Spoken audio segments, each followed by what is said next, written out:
Ir vėl susitinkame darbuose, pasėlių apžiūrose. Šiandieną esame Ignalinos rajone ir norime pasižiūrėti, kaip pasėliai atrodo po žiemos. Tai kol kas matome, kad peržiemojimą turime gerą. Visą žiemą nebuvo pas mus jokių permainų. Tas pasėlis, kuriame esame, tai yra rugsėjo 12 dienos. Veislė Braitas. Matome, kad peržiemojimas yra geras. Aišku, matyti šiek tiek, kadangi pakankamai vešlus pasėlis iš rudens jau susiformavo ir buvo gerai įsikrūmijęs, tai yra šiek tiek tokio truputėlį pašutimo, bet sakyčiau visiškai nedaug. Už tai šiandieną pradėjome ir kaso purškimą, ne laistymą, bet purškimą. 130 litrų į hektarą kaso plus 1 litras huminių rūgščių. Vien tam, kad galėtumėm padeginti visas, reiškia, tą šieną vadinamą, tas, kur yra pašutimai truputėlį, sliekai visiškai paviršyje. Ir va, jau matyti, reiškia, jau matyti balto šaknelės, tai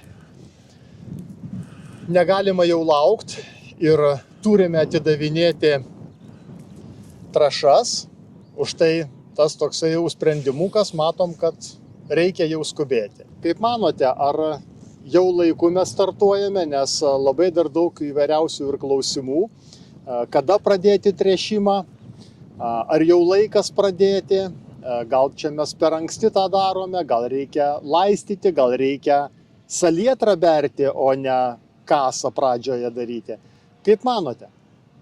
Nuomonių yra begalė, nes kiekvienas turi savo filosofiją ir pas patį filosofija apipurškimas su migliniais purkštukais, kad ko anksčiau niekada neišdrįsdavo to daryti ūkininkai, nes apsidegins lapai, apsidegins tas, bet pasirodo, kad tas irgi yra naudinga. Nukelčiau tos tręšimus į šiltesnį laikotarpį su kasu, dabar salietrus įsibėriai, o su kasu, nes 5 valandus ir augale azotas iš kaso, tai, o jisai dabar dar intensyviai nesimaitina, bet čia vėl priklauso viskas nuo pasėlio. Tai jeigu taip imtumėm, čia drėgmės yra pakankamai, pasėlis labai geros būklės, tankumas yra idealus, tai mes to ankstyvų tręšimų dar paskatinam krūmimąsi, tai po to žiūrėkim, ar išmaitinsim. Bet čia vėl kita filosofija pas patį, čia remasis sluoksnis 60 cm praktiškai. Taip, tai vėl kita 60-70. Tai čia vėl visai kita filosofija, čia visai kitas augalo vystymasis, bet jeigu turi skurdesnį dirvožemį, vėlyvą sėją, tai tas ankstyvas patręšimas yra tiesiog reikalingas kaip oras augalui, ypač silpnuose augaluose. Tai jisai gauna anksčiau pasimaitinti, jau turi signalą, kad yra maisto. Tik tai prasideda lapo atsinaujinimas pirmiausiai, nes augalas turi turėti tą elektros stotelę. Taip, jeigu populiariai iš tikrųjų. Auksinų sintezė, kad augtų šaknis, tai dėka auksinų fitohormonų auga šaknelis. Bet šaknis jau šitą tai aplamai, čia jau kokių 3-4 cm jinai čia kokių 2-3 dienų, bet jinai, kadangi naktim šalta, jinai dar neaplipus žemėm neima maisto. Ir tik tai vėliau pradės sintetinti šaknų galiukuose citokininai. Taip. Tai tada jau pradės ūglius leisti, kada bus pakankamai šilta ir galės jau ir turės maisto medžiagų, kad citokininų sintetintų. 1, 2, 3, 4, 5 ūgliai. Ir nedidelis kiekis, 130 litrų, tai purškimui labai gerai. Štangas, kadangi šiandien labai vėjuota, tai prileidome maksimaliai kiek įmanoma, 70 cm čia yra nustatyta šiandieną. Tai matom, kad atliekamas puikus darbas. Taip, tai čia ir kas dabar apdeginimu tai nereikia bijoti, nes nėra ką apdeginti. Taip, būtent iš tikrųjų taip ir apdegini tik tas visas. Taip, nes seni lapai turi tiek sausų medžiagų, kad tu jį neapdeginsi, naujų lapų nėra. Va, kai atsiras nauji lapai ir jau jeigu purkštum su migliniais, jau apdegintum. Tada griežtai negalima. Ten jau mes turėtumėm daryti tik laistymo būdą. Čia galbūt šitą mes ir turėtumėm akcentuoti, kad šiam momentui nėra naujų lapų, yra seni lapai, kurie turi daug sausų medžiagų ir pavojaus apdeginti nėra. Mes tik tai aktyvuojam tuos būtent, nuimam patogenus ir galbūt aktyvuojam, paskatinam dar su huminėm rūgštim mineralizaciją. Ir labai gerai, kad pats dedi huminės rūgštis, nes matosi biologinį plėvelį darosi. Tai natūralu, po sniegu nebuvo deguonies ir darosi dumbliai. Tai ta biologinį plėvelį neprileis deguonies prie šaknų, o šaknim yra svarbiausia deguonies. Nebus deguonies, tai nėra prasmės ir tręšti, jeigu susidarom plutą. Jeigu pasidarysim plutą pasėlį, tai mums net nėra prasmės tręšimui. Tada, nes maisto medžiagos tai bus neišnaudotos. Nežinome, kokie bus orai, nežinome, kaip bus dar iki vėliavinio lapo. Ir visą azotą, tą, kurį susiplanavę, 160 veiklę, tai mes praktiškai iki antro bamblio, sakyčiau, gal net truputėlį tarp pirmo BBCH 31-32 tikrai atiduodame ir pasiliekame tą rezervą, kur priklausomai nuo oro sąlygų, tai ties vėliavinio lapo pradžia atiduosime dar po 100 kg salietros, nes šįmet su azotinėmis trąšomis reikia labai atsargiai, saugiai ir ekonomiškai naudingai. Nebegalima jau reiškia laistyti, kad kažkur tai pataisyti savo klaidas galime su azotu. Nemažai bandymų darėm, kaip padidinti azoto efektyvumą. Tai antras pagal efektyvumą buvo huminis rūgštis. Tada 1 kilogramas azoto, šiai dienai ūkininkas turėjo pradėti skaičiuoti, kiek 1 kilogramas azoto sukuria kilogramų derliaus. Nes, pavyzdžiui, gali pasitręšti 200, gausi ten 8 tonas, tai reiškia, kažkur tai 1 kilogramas sukurs apie 40 kilogramų.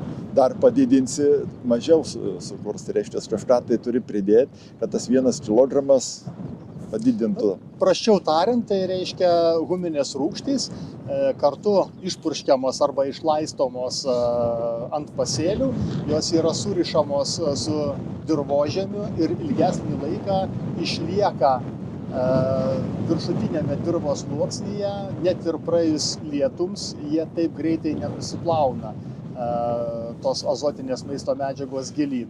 O dabar po žiemos, po to sniegų nebuvo deguonies, tai įsivaizduokit, kiek ten toksinių medžiagų susikaupia. Tai ta anglis, tai čia, sakykime, kviečiams, tai yra angliukų padavimas. Su pirmu purškimu, kaip visada, 1,5 litro fosforo, mūsų standartinio to 5,75, litras mangano, taip pat augimo reguliatoriai. Augimo reguliatoriai, tai jau žiūrint į šį pasėlį, tai būtų geriausias efektyvumas gaunamas tai daryti Stabilano ir Optimuso trinexapaketilų, reiškia mišinį, tai 0,5-0,7 Stabilano, priklausomai vėlgi nuo purškimo meto, ir 0,2-0,3 trinexapaketilų. Toks mišinukas. Kartu pridėsime, aišku, ir fungicidą, nes ir pernai metai mums parodė tikrai gerą efektą. Abrano panaudojimas iš tikrųjų jis turi tikrai didelę reikšmę, panaudojant anksti su pirmu purškimu apsaugai pasėlių jau nuo esamų patogenų, kurie gali turėti įtaką viso augalo tolimesniam vystymuisi, pašaknys, fuzariozė ypatingai, nes tie pelėsiai, kurie buvo susiformavę po žiemos, tai čia būtent ir yra fuzariozės pasekmės, tai jas irgi tiesiog nuraminti, numalšinti, kad augalas startuotų. Vokiečiai, pavyzdžiui, irgi dabar taip sakė, sako, fosforą kalį purškia per lapus. Nes kalių reikia panašiai tiek, kiek azoto, ten šiek tiek mažiau, bet panašiai ta kreivė kyla vienodai, azotų poreikis ir kalių poreikis. Ir jie tada fosforą kalį duoda per lapus, sako, dirvožemių vis tiek yra, plus dar irgi panaudoja ten ir bakterinius preparatus įvairius, kad atpalaiduotų, ir tada tas patręšimas per lapus būna labai efektyvus. Ir sako, pilnai tam derlingumui mums savikaina tada gaunasi tokia, kokia mums ir reikia. Jo, kodėl aš nepaminėjau papildomai kalio pridėti, tarkim, prie fosforo, kas būtų tikrai labai ir tikslinga, ir naudinga, ir, kaip sakoma, racionalu ir suprantama, bet mes pernai padarėme gerą foninį tręšimą su kalio chlorido trąšomis, po 180, kažkur tai pilnai 200 kg kalio chlorido nesigavo, bet apie 180 buvo atiduotas iškart po sėjos, nes prieš sėją nespėjome, po sėjos tiek išbėrėme kalio chlorido. O MAPO, tai reiškia, buvo atiduota po 80 kg į hektarą, bet į eilutę. Tai matom, kad su fosforu ir ypatingai iš rudens ir pavasarį tikrai labai padeda, kai jį atiduodi purškimo metu. O kai kalio jau esam tiek atidavę, tai kviečiuose kalio neįtraukiame. Bet rapsuose, ką ir minėjote, tai prie viso to papildomo recepto tikrai dedame papildomai dar ir kalį. Įdomu paties nuomonė, dabar aš teko nemažai girdėti ūkininkų, kaip dabar madinga vėlai sėt, vėlinsėja, tada turi retą pasėlį, nes neturim tokių sąlygų kaip vokiečiai, kad įsikrūmytų ten gerai. Ir pavasaris dabar tradicinis, toksai lietuviškas, kada irgi krūmimuisi laiko lieka labai nedaug. Ir sako, tai dabar įsiberiu salietrą, viskas tvarkoj. Ir sako, tik tai galėsiu įvažiuoti su purkštuvo, kaip matom, purkštuvas jau gali įvažiuoti net Ignalinui, Rytų Lietuvai, kur tikrai ir vanduo aukštokai. Ir sako, dabar duosiu augimo reguliatorių iš karto. Aš šitą nuomonę man jinai truputį fiziologiškai augalui prieštarauja. Tai anksti atidavus augimo reguliatorius mes galim, taip mano manimu, greičiau prisižaisti, kadangi papuolame visą laiką į šaltus orus. Tai dvigubas stresas, ir reiškia, ir augimo reguliatorius stresuoja augalą, ir dar papuolį į šalnas.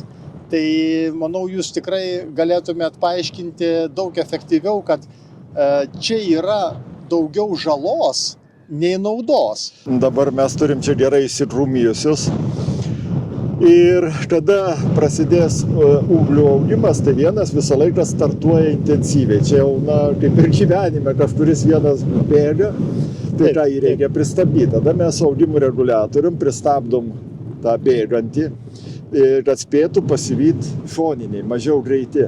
Nes jeigu atsilieka ūglis per 2 tarpsnius, jį augalas atmeta, nespėja, tai nespėja tavo problemą ir iš karto jisai atmeta ūglį, bet pasilieka jo šaknis, kad maitintų centrinį ūglį.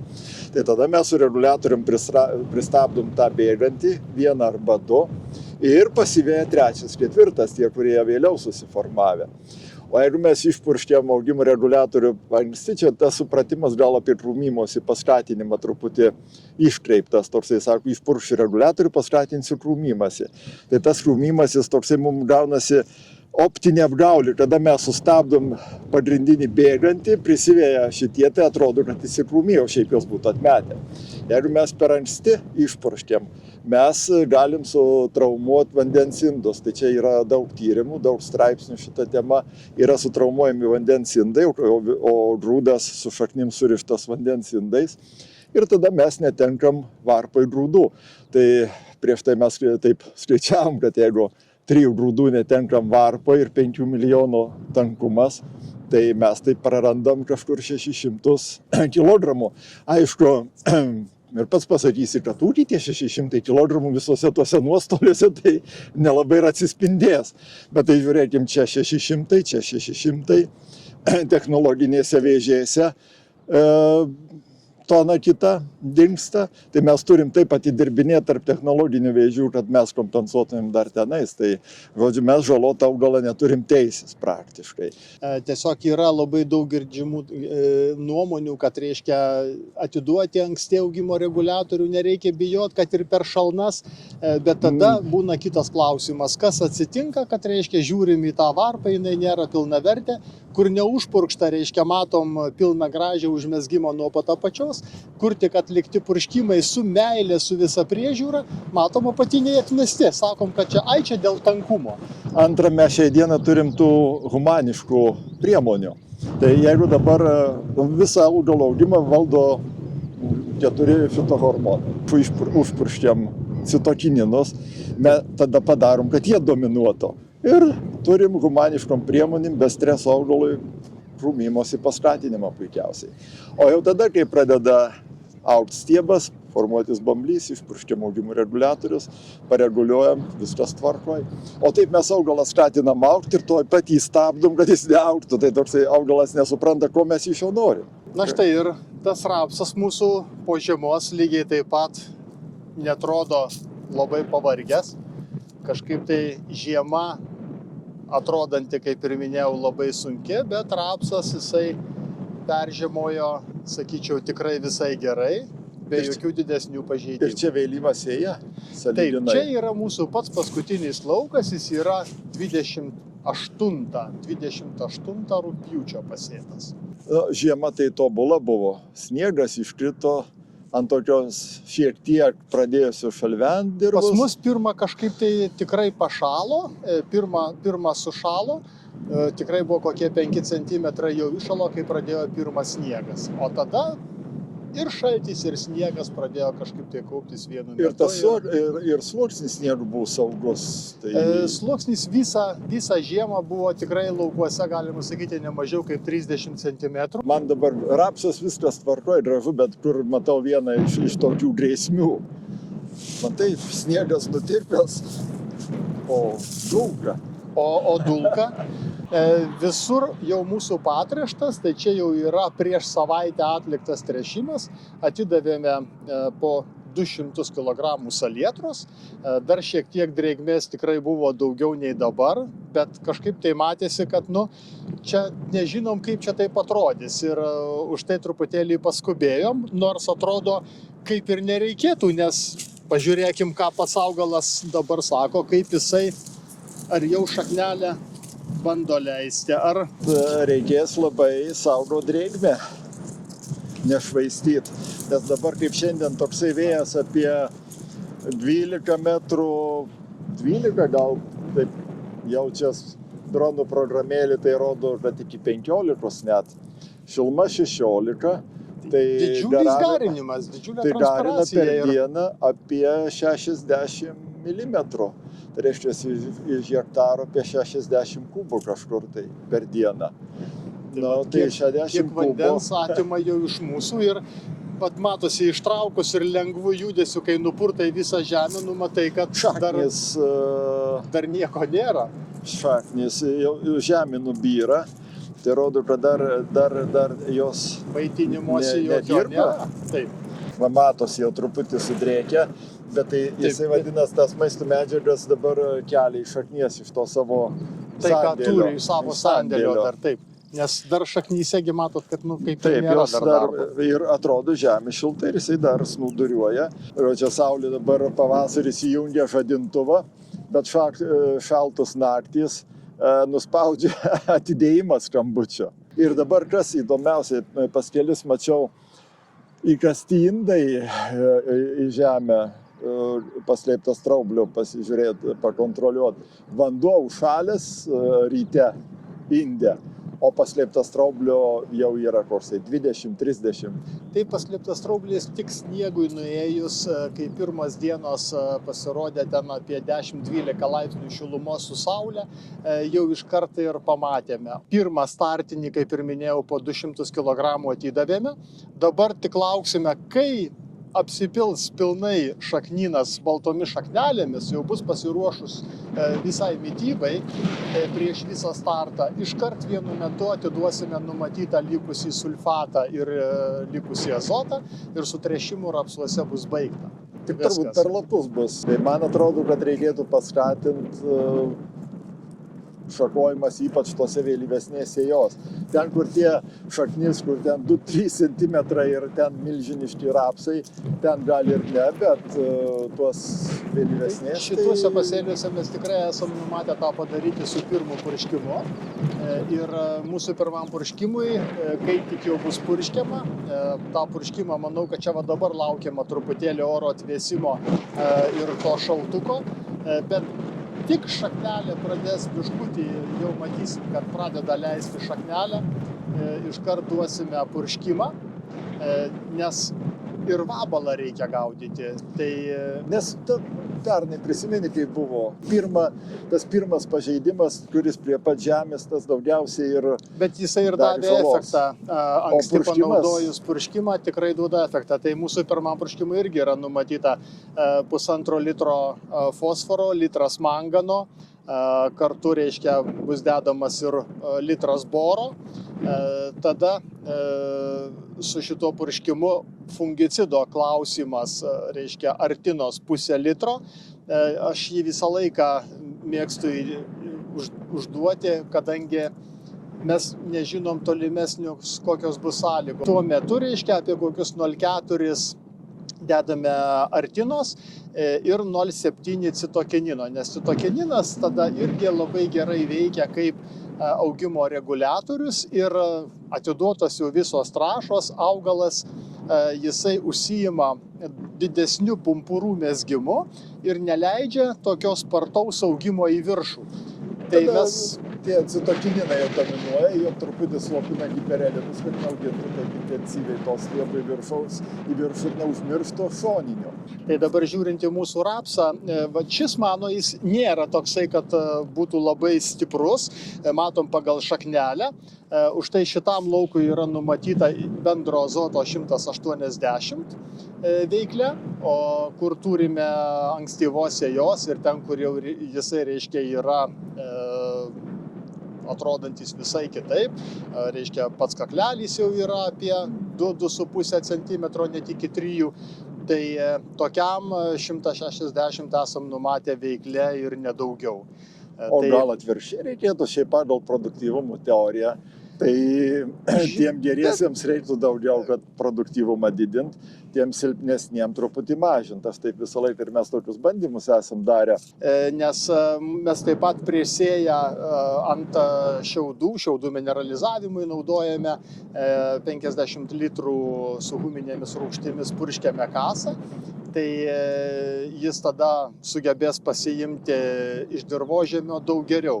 O šitam, kuris turi truputėlį mažesnę šaknį, tai mes tiesiog jam papildomai dar duodame, kad prisivyti. Čia nėra didelio labai skirtumo, bet manom, kad kiek esam tokių atlikę, kad geram rapsui, turinčiam tikrai jau gerą suformuotą tvirtą šaknį iš rudens, gerai peržiemojus, atlikus visą cheminę gerą augalų apsaugą, jam su 160 azoto galima jau ir įsisukti.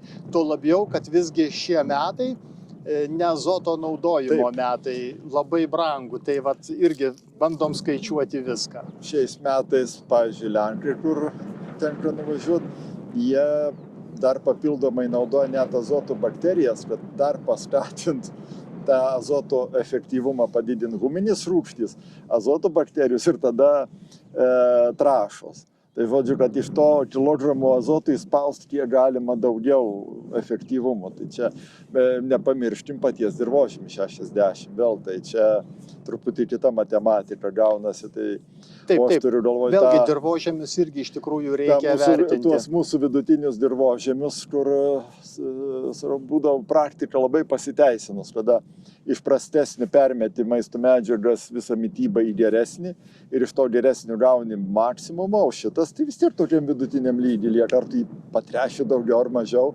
jisai vis tiek tą patį duos, nes kiek dirvožemis leis. Kaip dirvožemis leis, į tą reikia iš tikrųjų labai žiūrėti. Tai Nes ta pati norma 40 balų dirvožemį vienas derlingumas, 60 balų dirvožemį visai kitas derlingumas tos pačios normos. Tai fosforas 1,5 litro, manganas 1 litras, boras 1 litras, citokininai, citohelpas 0,7 kartu su artinos 0,4 litro į hektarą, karnadinas 0,25 pagal registruotą normą.